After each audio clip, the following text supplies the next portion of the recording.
9 ज़रब 9 ज़रब 9 वज़ा 5 ज़रब 5 ज़रब 5 बटे 9 ज़रब 9 जमा 9 ज़रब 5 जमा 5 ज़रब 5। इसका आंसर क्या आएगा? 20, 4, 18 या 15। बॉडमास रूल यहां पर अप्लाई करना है। 20, 4, 8 या 15।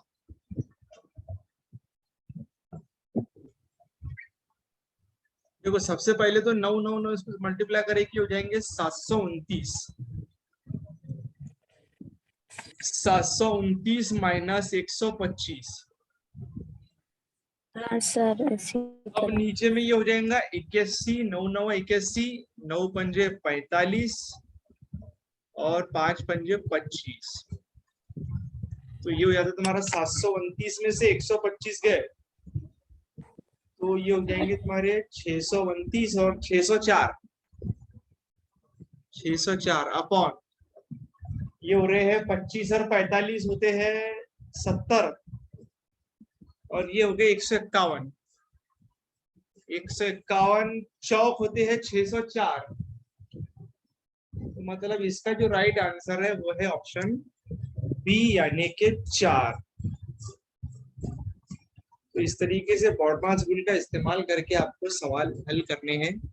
चलिए बढ़ते हैं अगले सवाल की ओर। आप चाहे तो स्क्रीनशॉट ले सकते हैं इसका, जो सॉल्यूशन हमने करे हैं। चलिए बढ़ते हैं अगले सवाल की ओर। 1369 का जज़ुल मुरब्बा कितना है? 37। ऑप्शन है 26, 37, 69 या 36। 37 एक जवाब आया है, देखते हैं इसका जवाब क्या है। 37 बिल्कुल सही है। 37 is the right answer. Next question है, मल्टीप्लाई करना है 53,672 को 8 से। ऑप्शन है 4,29,376, 3,43,676, 5,34,546 या 3,49,356।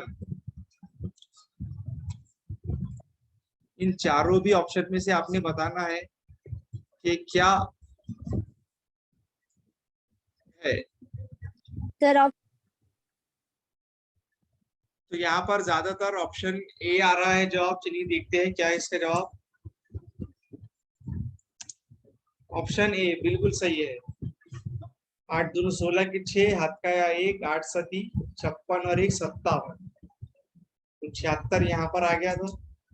फिर उसके बाद में 8 छक्का 48 और 5 53। तो यहाँ पर ही इतने ही करने पर आपका जवाब आपको पता चल जाता है कि क्या है।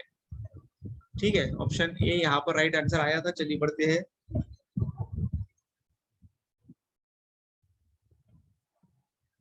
अगले सवाल की ओर बढ़ते हैं। अगला सवाल हमारे पास में है बॉडमास रूल के हिसाब से और है 5,986 को तकसीम करना है 364 से और फिर उसे मल्टीप्लाई करना है जजर 220 से। जवाब ऑप्शन है हमारे पास में 290, 245, 200 या 285। 5,986 डिवाइड बाय 364 और फिर मल्टीप्लाई करना है √220 से।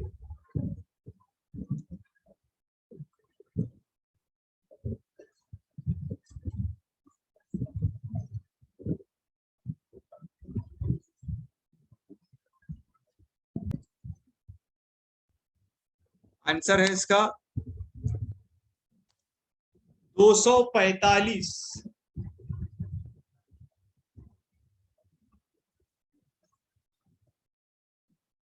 245 यहाँ पर इसका राइट आंसर आया है।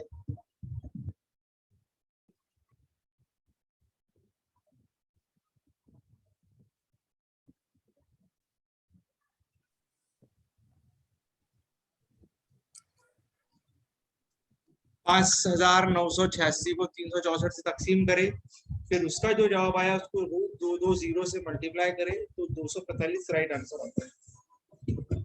ठीक है, नेक्स्ट क्वेश्चन ज्योमेट्री से रिलेटेड है, ये तो अभी देखने अपने अलजेब्रा सॉल्व ऑफ ज्योमेट्री से रिलेटेड क्वेश्चन कि भाई a line segment joining any two points on the circle is called, दायरे पर किसी भी दो नुक्तों को शामिल होने वाली लाइन सेगमेंट को क्या कहते हैं? आर्क, कॉर्ड, सेगमेंट या कोई भी नहीं? Option B chord. Option B यहाँ पर कॉर्ड आया है एक जवाब। इसे उर्दू में हम वित्र कहते हैं। दायरे पर वाकई किसी भी दो नुक्ते को मिलाने वाली जो लाइन रहती है उसे कहते हैं कॉर्ड, यानी कि वित्र। ठीक है, ये भी काफी आसान सवाल था। चलिए बढ़ते हैं अगले सवाल की ओर। Two numbers whose sum is 100, उनका सम है 100 और HCF है 8, वो नंबर कौन से?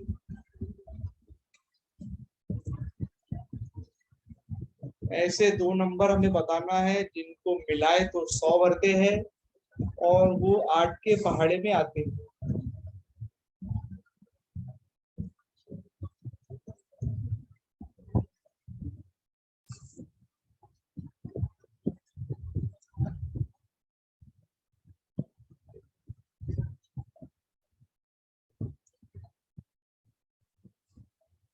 चालीस और 60 में से 60 नहीं आते हैं, 32 और 68 में से 68 भी नहीं आते हैं, 16 और 84 में से 84 नहीं आते।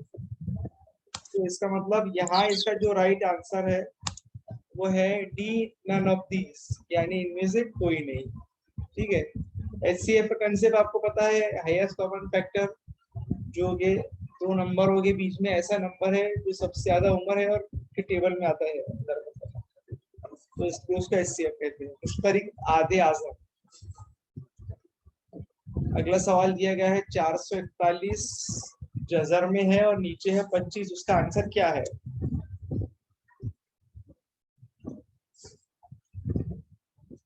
जजर 441 बटे 25।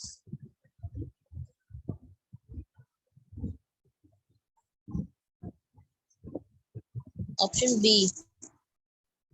ऑप्शन बी एक जवाब आया है।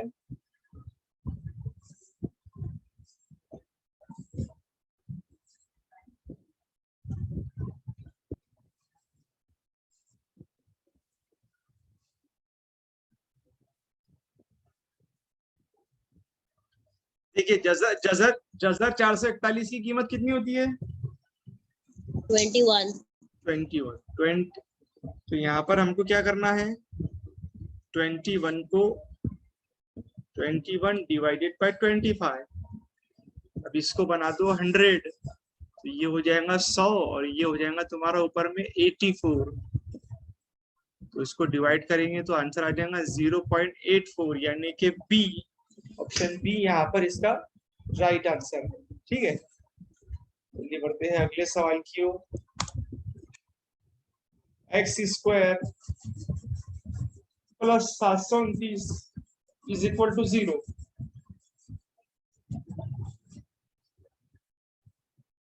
इसके जो जजर रहेंगे वो रियल और अनइक्वल रहेंगे, रियल और इक्वल रहेंगे, इमेजिनरी रहेंगे या नन ऑफ दीज रहेंगे?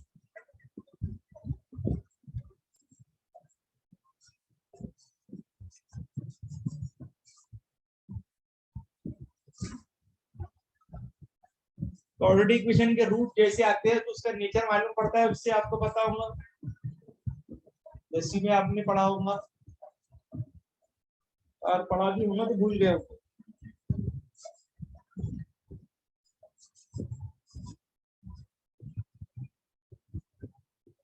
x² प्लस 729 इसके जजर कैसे रहेंगे?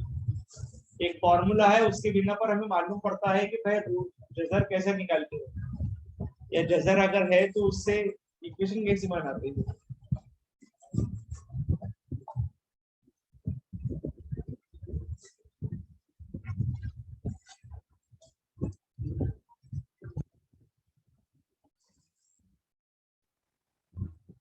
देखिए चलिए देखते हैं इसका जवाब क्या है। इसका जवाब है इमेजिनरी।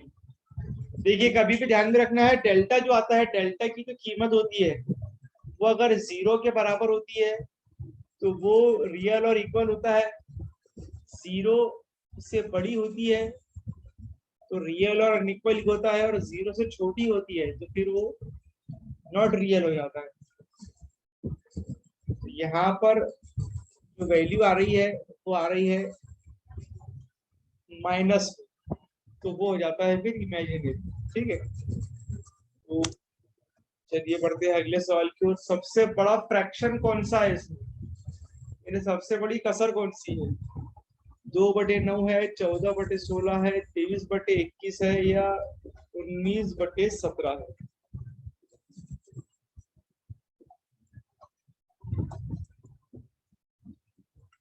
चारों भी ऑप्शन में से आपने बताना है कि सही ऑप्शन क्या है। अब ये 2/9 है और 14/16 जो है, इसमें ऊपर में जो न्यूमरेटर है वो छोटा है, डिनोमिनेटर बड़ा है। इसका मतलब यहाँ तो आंसर जो आएगा वो 0 पॉइंट कुछ आएगा। मगर इन दोनों ऑप्शनों में देखेंगे आप तो जो नीचे का नंबर है वो छोटा है और ऊपर का बड़ा है। तो अभी इसमें से चेक करना है कि 19 को अगर 17 से डिवाइड करते हैं तो क्या आता है, और 23 को 21 से जरब करते हैं तो क्या आता है। तो जिसमें ज्यादा जवाब रहेगा वो सही जवाब रहेगा। तो यहाँ पर है 19/17 जो कि आता है 1.11 में, और 11 या 21 है, और ये लड़का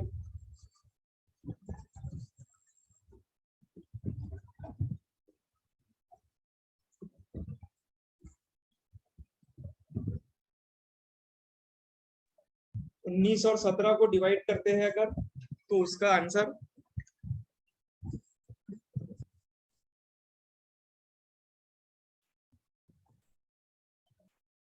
1.11 आता है, और वो उसका 1.09 आता है।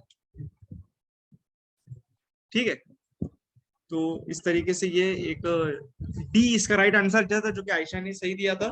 चलिए बढ़ते हैं अगले सवाल की ओर। 114 मिनट को सेकंड में कन्वर्ट करना, कितने सेकंड रहेंगे? 58, 40, 68, 40, 48, 40 या 44, 40?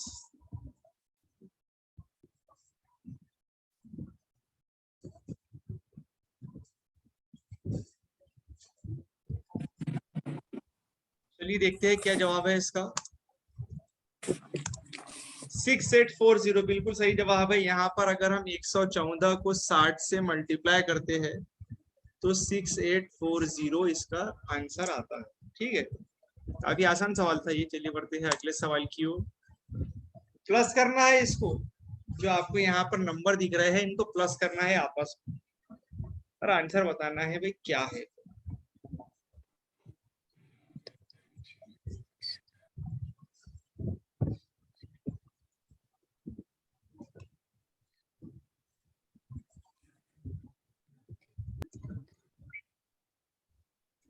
चलिए देखते हैं इसका जवाब है हमारे पास ऑप्शन डी। सिर्फ जमा करनी थी और इसका जमा आ रही है 723, 723, 723। ठीक है, चलिए बढ़ते हैं अगले सवाल की ओर। यही लास्ट सवाल था शायद आज का। तो सिंपल सिंपल से सवाल यहाँ पर हमने 10-12 सवाल देखे हैं, जो उम्मीद है आपके समझ में आया होगा। ऐसे आसान आसान सवाल भी आते हैं टेट एग्जाम के अंदर, जो कि पिछले टाइम में भी पूछे गए हैं।